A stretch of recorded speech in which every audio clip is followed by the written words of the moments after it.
बजे समय में और गाड़ी निकल जाए तो स्टेशन पर आप पहुंचे, लाख कोशिश करें कि मुझे गाड़ी मिल जाए, मिलेगी क्या? वापस आना पड़ेगा। जीवन को संभालो प्यारे। मन की मशीनरी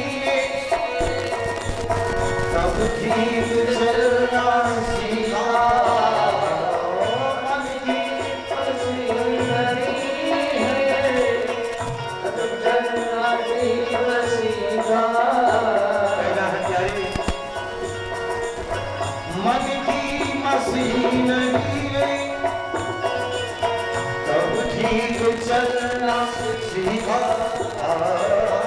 मन की मशीनरी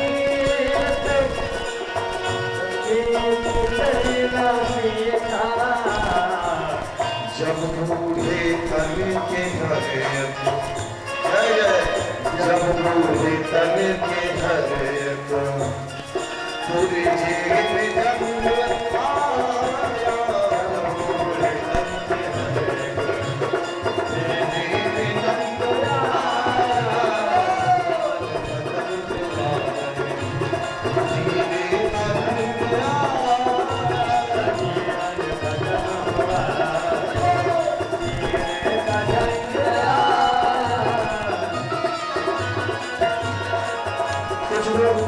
हैं कि भजन करना है, वक्त नहीं मिलता, उनके लिए कहना है क्या?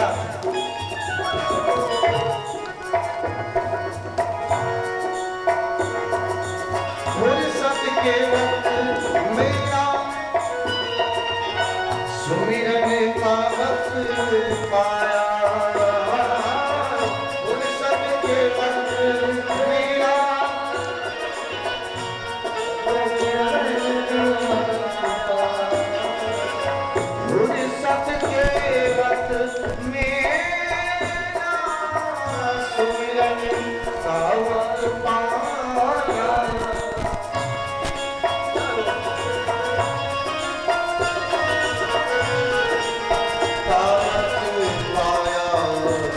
लेकिन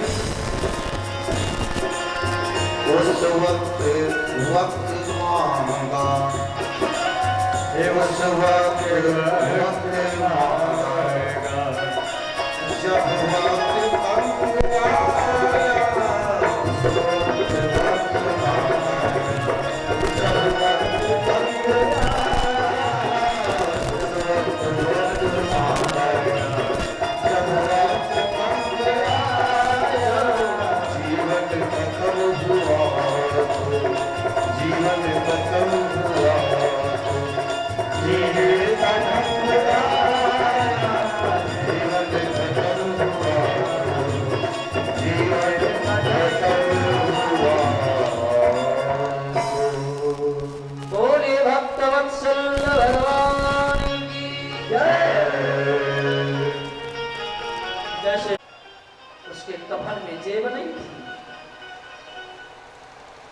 केवल जो धर्म करोगे कर्म करोगे वही साथ में जाता है और कुछ भी नहीं। परीक्षित जी पहुंच जाते हैं गंगा जी के तट पर। संत महात्माओं ने सुना कि राज परीक्षित आज यहाँ पर आए हैं, चल करके मुलाकात किया जाए। सब लोग पहुंचे। परीक्षित ने हाथ जोड़कर सबका स्वागत किया, सम्मान किया। महात्मा, मैं तो एक संत द्रोही हूं, ब्राह्मण द्रोही हूं, लेकिन कृपा करके आप लोगों ने मुझे दर्शन देने का कष्ट किया, इसके लिए बहुत बहुत आभार। सब लोग बैठे। परीक्षित के आंख में अश्रु है। अब आप पूछोगे महाराज वो अश्रु किस चीज के हैं? क्या परीक्षित को श्राप मिला है, मरने का दुख है इसलिए अश्रु है? नहीं। परीक्षित को इस चीज को पता है कि मरना एक दिन सबको है। मेरे दादा चले गए, परदादा चले गए, बाप चला गया, तो मुझे भी जाना है। लेकिन अश्रु है कि मैंने एक ब्राह्मण का अपमान कर दिया जो मेरे कुल में किसी ने नहीं किया। क्षत्रिय वंश का हूं ना, और व्याकरण में एक सूत्र आता है रक्षण धातु। रक्षण धातु से क्षत्रिय शब्द की उत्पत्ति हुई है। क्षत्रियों का धर्म ही केवल है रक्षा करना, रक्षा करना, रक्षा करना। विद धातु से ब्राह्मण की उत्पत्ति हुई है। विद्या दान देना, ज्ञान मार्ग बताना, ब्राह्मण का कर्म है। सब लोग बैठ गए, राजा परीक्षित भी बैठ गए। राजा परीक्षित ने कहा, भगवान यदि आप लोग आ ही गए हैं तो मैं आपसे कुछ प्रश्न करना चाहता हूं, क्योंकि मैं अभी मर जाऊं, मेरी मौत आ जाए, मुझे दुख नहीं, लेकिन मेरे पास 7 दिन है, तो कम से कम भगवत चर्चा होते होते मेरी मौत हो। संतों ने कहा ठीक है, पूछो। परीक्षित ने प्रश्न किया, केवल 2 प्रश्न। महाराज, जीव का कर्तव्य क्या है? प्राणी मात्र का कर्तव्य क्या है? और मरने जिसकी मौत निश्चित हो उसको करना क्या चाहिए? यही 2 प्रश्न। ये 2 प्रश्न परीक्षित मानो अपने लिए नहीं, हम सभी के लिए किया।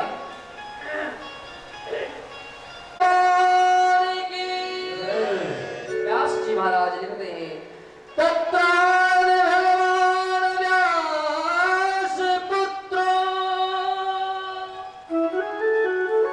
यादृच्छे गमना तटेनिपेक्षा आलक्षलिंगो निजलावदुष्टो प्रदर्शवाले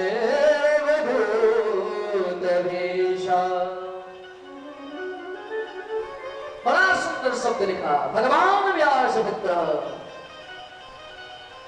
यहां पर संतों ने बहुत सुंदर बताया कि एक बार परीक्षित के ऊपर जब ब्रह्मास्त्र का प्रयोग हुआ तो भगवान मां के गर्भ में जाकर के रक्षा किया, और आज परीक्षित के ऊपर बाण रूपी जब वज्र चला है तो वही भगवान व्यास के पुत्र बन करके इनके बाण रूपी वज्र का विनाश करने के लिए सुखदेव बन करके पधारे हैं। भगवान व्यास पुत्र।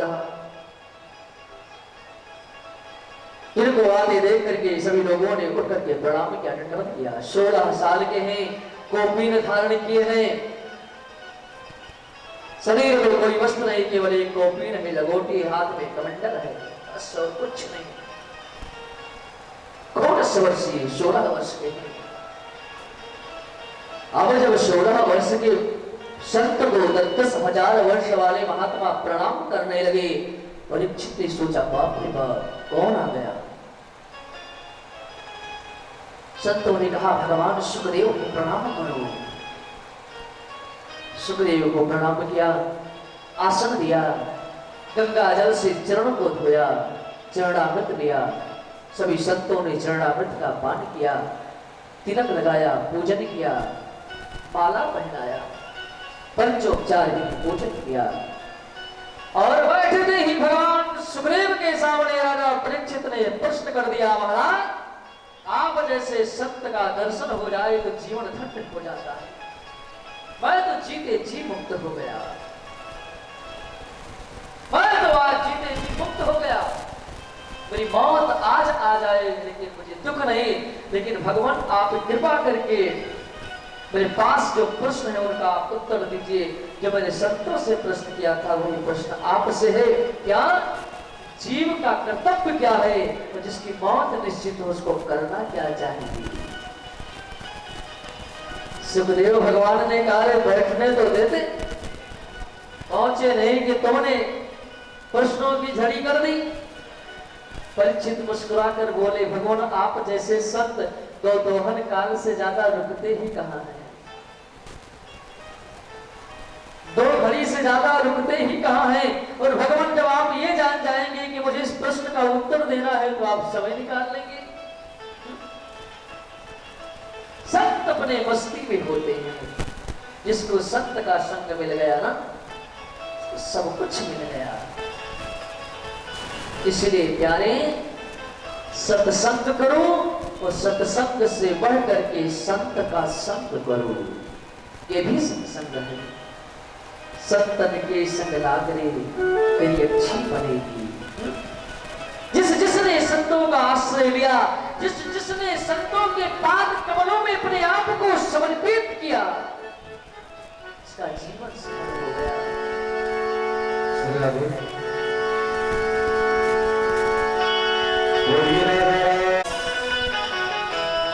तेरी अच्छी बनेगी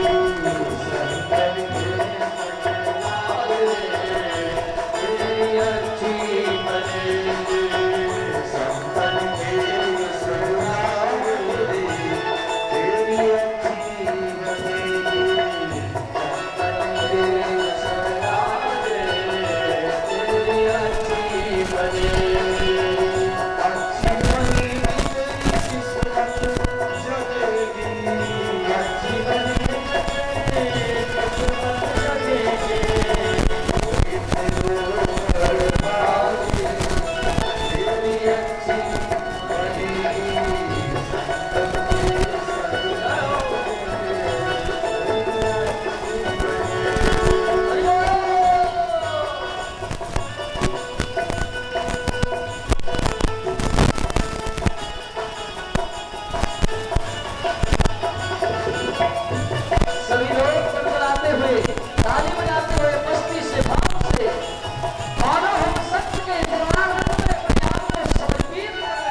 पास है भगवान श्री सीताराम की कृपा, उस संत की कृपा,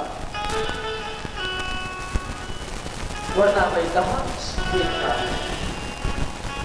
मैं निवेदन करूं हमारे बीच में वृंदावन से हमारे भी स्वामी जी बैठे हैं, जरा आप मंच पर आ जाए। स्वामी जी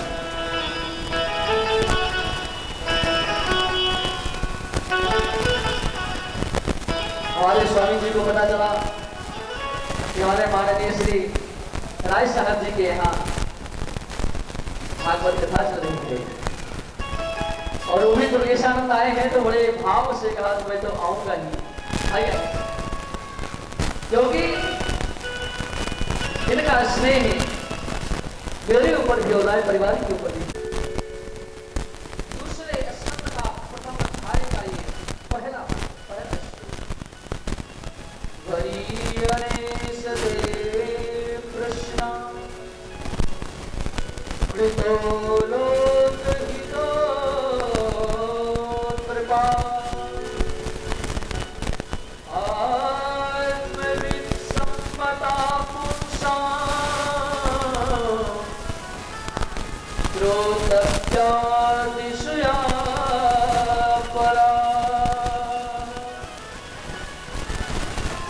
कृष्ण तुम्हारे कृष्ण वरीयता वरीयता बहुत श्रेष्ठ है, बहुत अद्भुत है।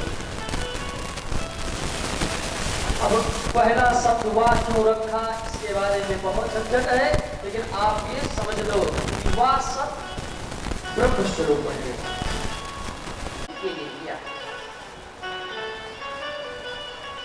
जैसे तुम सोच रहे हो कि हर जीव का कर्तव्य क्या है, मरने वाले को करना क्या चाहिए, ऐसे हर जीव को सोचना चाहिए, हर जीव को सोचना चाहिए। माँ परम माँ भगवती माँ पार्वती ने भगवान शंकर के चरणों में जब प्रश्न किया, भगवान राम कौन है मैं जानना चाहती हूँ, राम कथा मुझे सुनाओ। प्रथम सुकार कहूँ विचारी, निर्गुण ब्रह्म सगुण वपुधारी, पुनि प्रभु कहूँ राम अवतारा। भगवान ये सब मुझे सुन। भगवान शंकर देवों के देव महादेव कैलाशपति है, वो भी मां पार्वती को धन्यवाद दिया, देवी तुम्हारे जैसा इस दुनिया में कोई नहीं है, तुमने अपने लिए नहीं, तुमने तो पूरे जगत के कल्याण के लिए मुझसे प्रश्न किया है। तुलसी बाबा की चौपाई को सुने, सभी लोग गुनगुनाएं। धन्य धन्य गिरि राजकुमारी,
कथा रूपी गंगा पूरे जगत के कल्याण के लिए आज उद्धृत होगी। उसी तरह जीव और शिव यानी परमात्मा का संबंध है। ईश्वर यंस जीव अविनाशी, चेतन यमन सहज सुख राशि। जीव ईश्वर का एक अंश है। जैसे गंगा की धारा से वो गंगा जल बिछड़ करके किसी गड्ढे में फंस गया, उसी तरह ये जीव ईश्वर से बिछड़ करके किसी शरीर में फंसा हुआ है। तो शरीर में आया तो मैं तोर तोर देहि माया,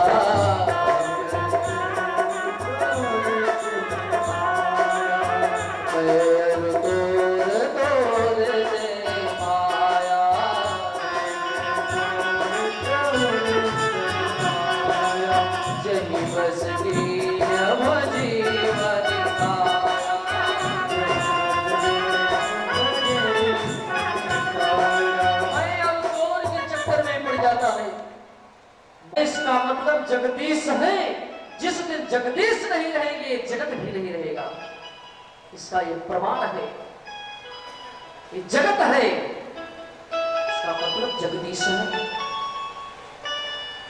जिस दिन जगदीश नकारात्म की संख्या में चला जाएगा उसी दिन प्रलय आ जाएगा,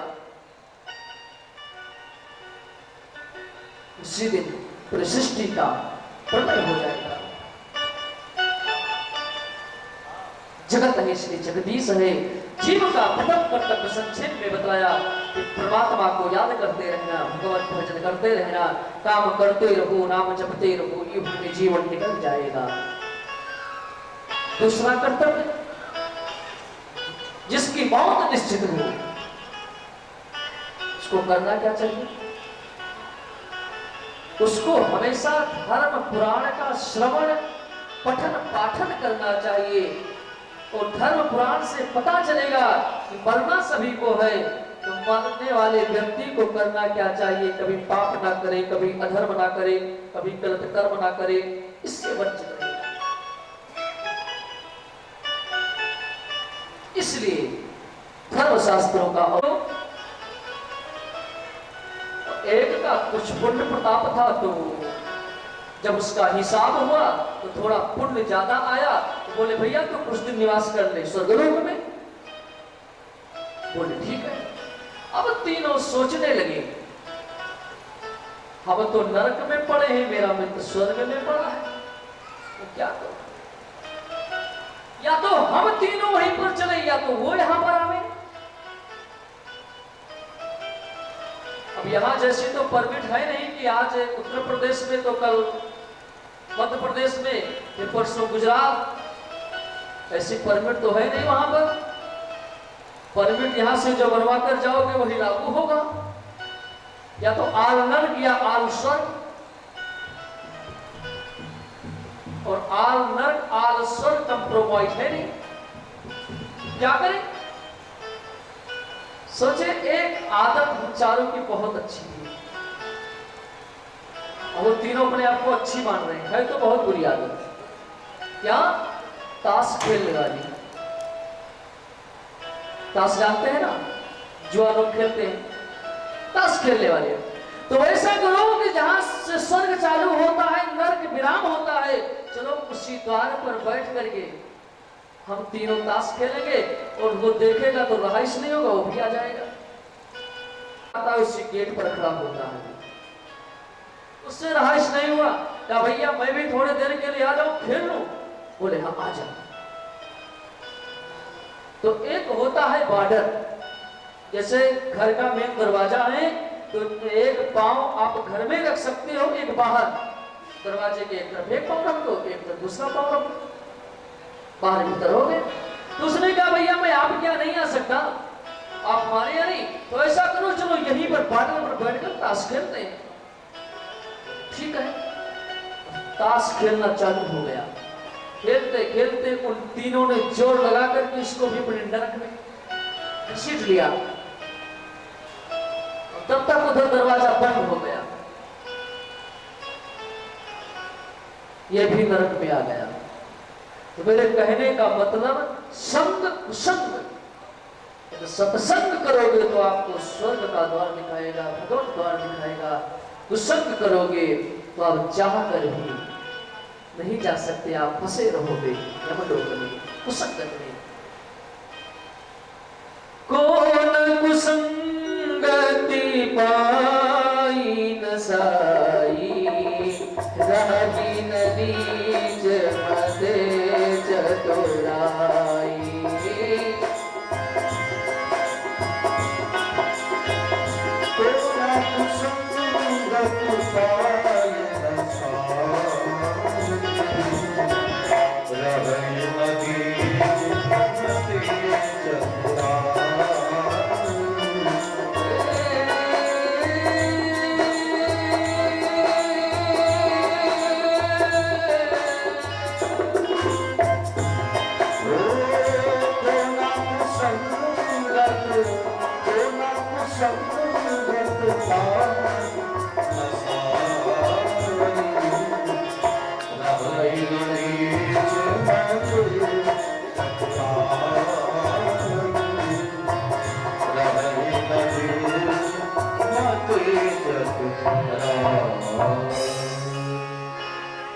उस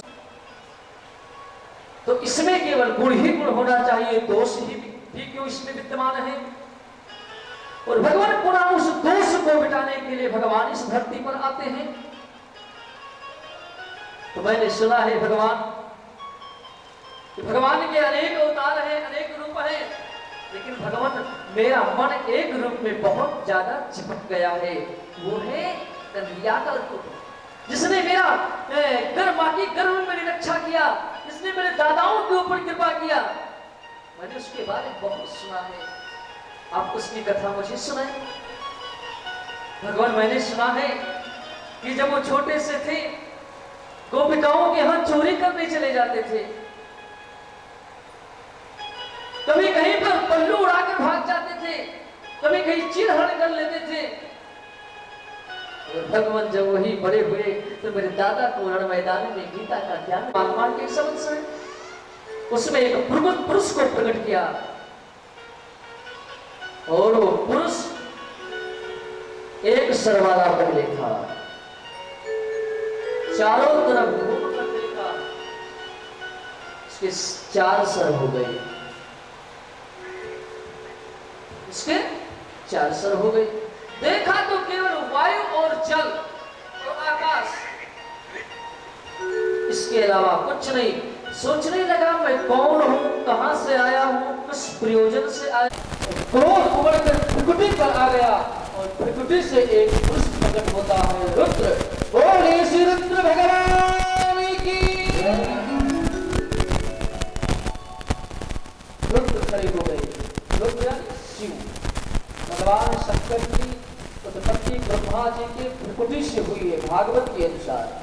अभी आप मत कहना कि शिव पुराण में मैंने वैसे सुना है, ऐसे पढ़ा है, तो शिव पुराण अलग लेकर जाएगा, अलग अलग ग्रंथ अलग अलग बताएंगे। शिव जी से शिव पुराण बताता है, शिव जी से ही सबकी उत्पत्ति हुई है। मन सतरूपा जिनते भई नर सृष्ट अनूपा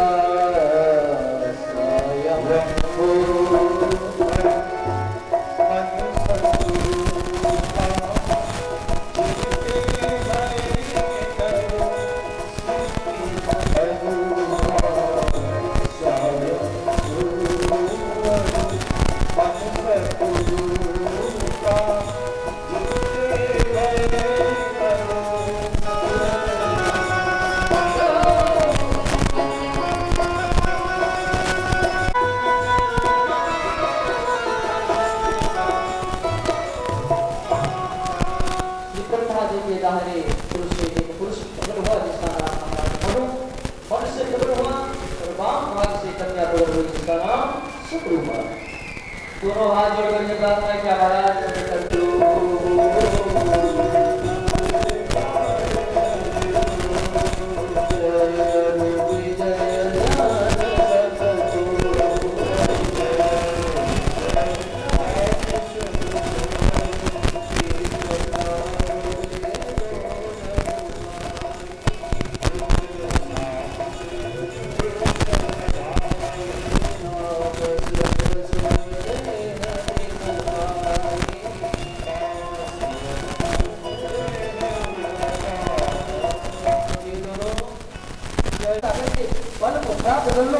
उसके बाद मैं विष्णु से युद्ध करूंगा। तपस्या किया, तपस्या से वरदान पाया, आप सभी को पता है। उसने एक ही वरदान मांगा कि मौत ना हो। ब्रह्मा जी ने कहा बेटा मृत लोग कहे आया है सो जाएगा, राजा रथ की ना तो जाना पड़ता है, और मेरी भी होती है। समय आने पर दूसरा मांगो, बड़ी बुद्धि लगाया महाराज को मेरे वचनों का ध्यान दें कि मौत न आकाश में हो न पाताल में हो। बोले तथास्तु। बोले मेरी मौत न रात्रि में हो न दिन में हो।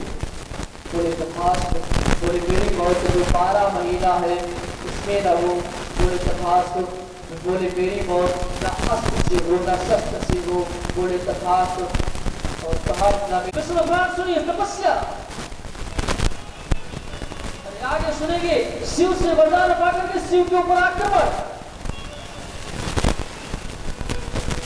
अब मैंने सोचा कि मैं अमर हो गया, पूरे देवताओं को विजयी प्राप्त कर दिया, सबको जीत लिया।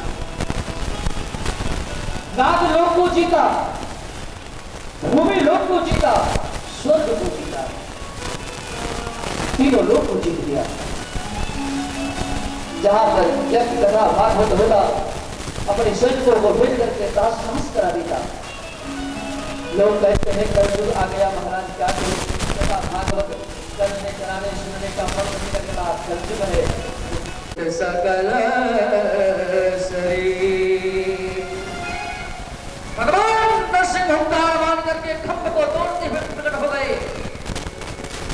और हिरण्यकश्यप से युद्ध करने लगे।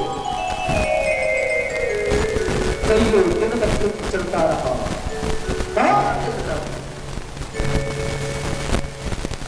हिरण्यकश्यप समझ गया कि कोई साधारण नहीं लगता कि मौत की कुछ बात नहीं है, क्योंकि शरीर मानव का, सर पशु का,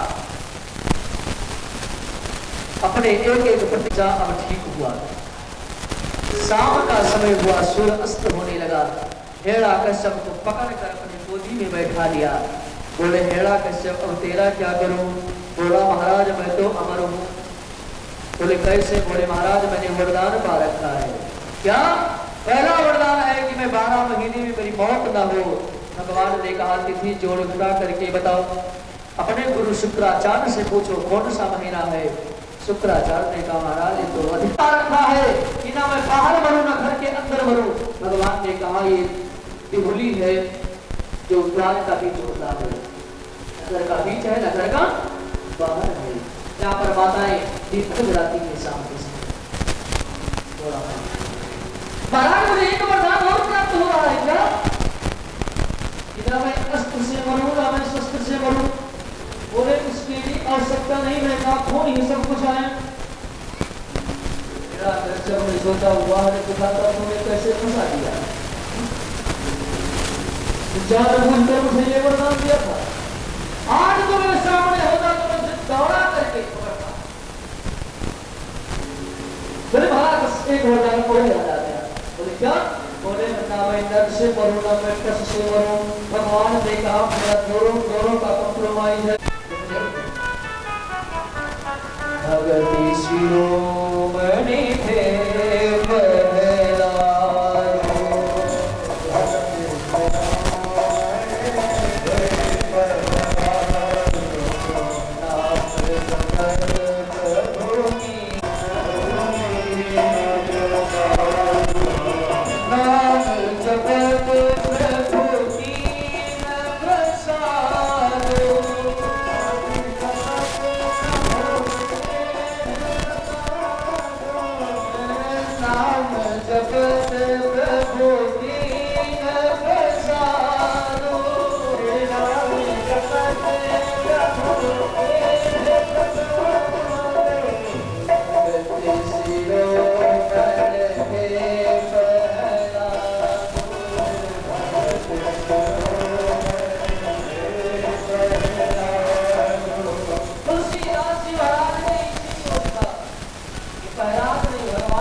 दूसरा बात यही सती जन करके दूसरा रूप पाती है पार्वती मंत्र के नाम।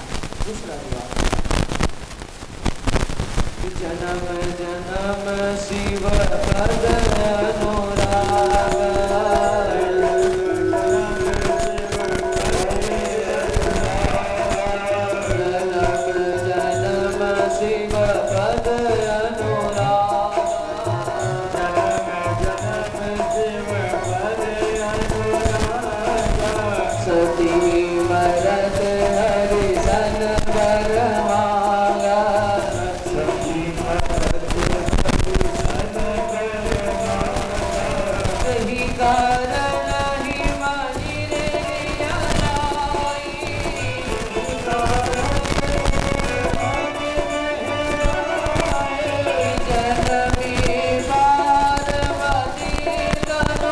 पार्वती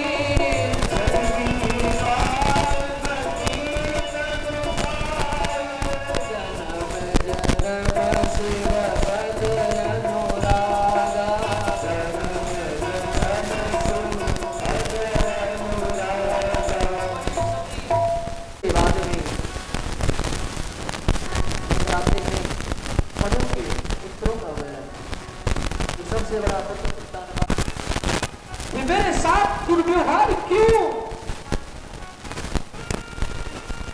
मेरे भाई बहन, सुनीति अंदर अंदर रो पड़ी, लेकिन अपने आंसू को प्रकट नहीं किया। छोटा सा बालक है, मैं रोने लगूंगी तो सहन नहीं कर पाएगा। अपने बेटे से पूछा, बेटा हमारे पिता ने कुछ कहा? लोग ने कहा, मां पिताजी बिल्कुल मौत कर गए। सुनीति समझ गई, जहां पर आसक्ति ज्यादा हो जाती है ना, चाहे परिवार हो, धन हो या पद प्रतिष्ठा हो, आसक्ति विनाश का मार्ग प्रारंभ कर देती है। बोले ठीक है। नारद जी ने ध्रुव के सामने आकर खड़े हो गए। ध्रुव ने देखा मेरे सामने वीणा लेकर के, नारद जी प्रणाम करता हूं। नारद जी ने आशीर्वाद दिया, चिरंजीवी। बेटा अकेले कहां जा रहे हो? बाबा मैं तप करने के लिए जा रहा हूं जंगल में। बेटा भगवान जंगल में नहीं मिलते।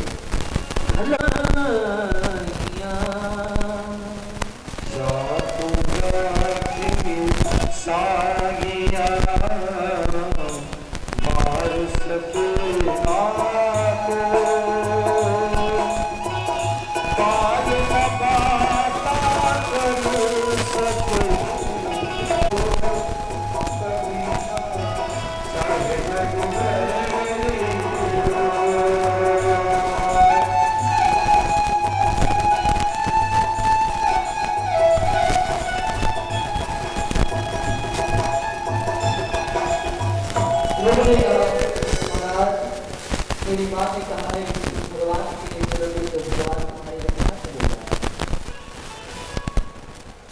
नारद ने बहुत समझाने का प्रयास किया, बेटा तुम्हारी उम्र तपस्या के लिए नहीं, तपस्या की कोई उम्र होती है। नारद से पूछा, तो उम्र आप भी बता दो। मैंने संतों से सुना है भक्ति जब भी प्रारंभ कर दी जाए भक्ति प्रारंभ हो जाती है, उसकी कोई उम्र नहीं। नारद जी सोचने लगे,